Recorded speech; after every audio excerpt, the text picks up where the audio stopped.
এই মুহূর্তে আমার পডকাস্টে পেয়ে গেছি বেলঘরিয়া উচ্চ বিদ্যালয়ের প্রধান শ্রীযুক্ত সজল ঘোষ মহাশয়। স্যার কেমন আছেন? হ্যাঁ, ঠিকই আছি, ভালোই আছি। স্যার, অ্যাকচুয়ালি আপনার সঙ্গে আমার অনেক দিনের পরিচিতি, প্রায় দীর্ঘ 20 বছর। স্যার, আমাদের স্কুলে আপনার মোটামুটি কত বছর? 90 সালে টিচার হিসেবে জয়েন করেছি, অর্থাৎ 35 বছরের উপর হয়ে গেল। অনেক।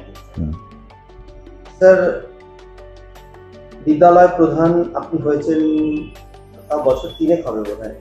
তার বেশি, 2021। স্যার, আপনার চাকরি জীবনের অসম্পূর্ণতা কিছু আছে কি? হ্যাঁ, অসম্পূর্ণতা তো থাকেই, কারণ এই ধরনের কাজে কখনোই কিছু সম্পূর্ণ হয় না।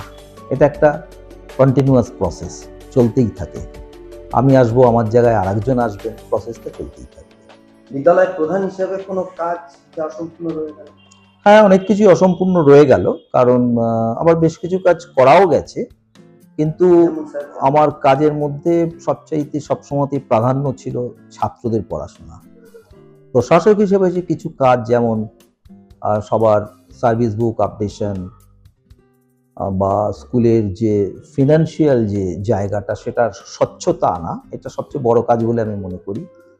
স্কুলে যে মিড ডে মিল চলে, তার যে ফিনান্সিয়াল ট্রান্সপারেন্সি, এইগুলো সব আমি করেছি, যাতে ভবিষ্যতে যিনি এই চেয়ারে আসবেন তাকে কোনো প্রশ্নের মুখে না পড়তে হয়।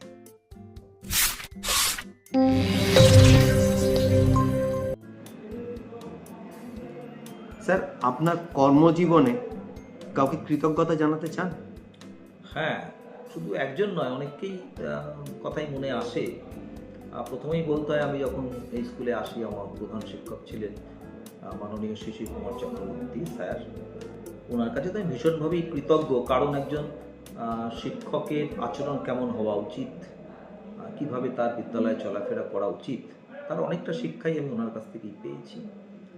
দ্বিতীয়ত আর একজন মাস্টারমশাই ছিলেন সেই সময় স্কুলের, রামেশ্বরবাবু। উনি একটা খুব দামি কথা আমাকে বলেছিলেন, যে স্কুলে চাকরি পেলেই কেউ শিক্ষক হয় না, শিক্ষক হতে হয়। তো সেই প্রচেষ্টাটা আমি এখনও করি, যে শিক্ষক হওয়াটা একটা প্রক্রিয়া, এটা সত্যিই চাকরি পেলেই কেউ শিক্ষক হতে পারে না।